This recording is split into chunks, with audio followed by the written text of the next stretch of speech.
sa amin, sa pag-aaral ng LCSP, number one is hindi kasi na,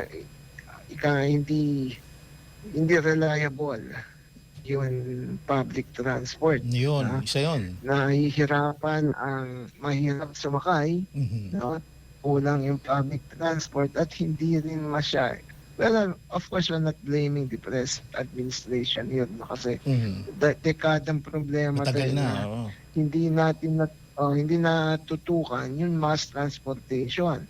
So pagkatapos nun nagkaroon ng way back in the early 80s, nagkaroon ng LRT.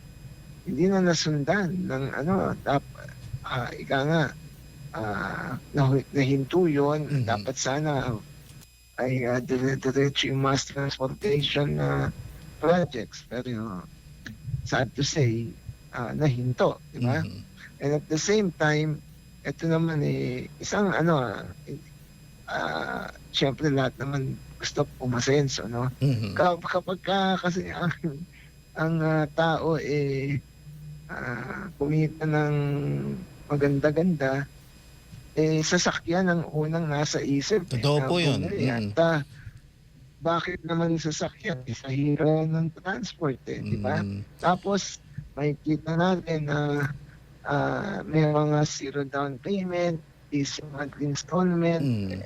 Dati walang ganyan Oo. Talagang dadaan ka sa butas In ng other words po, karayom para attorney, makabili ka na ng sasakyan. parang pinadali po, no, yung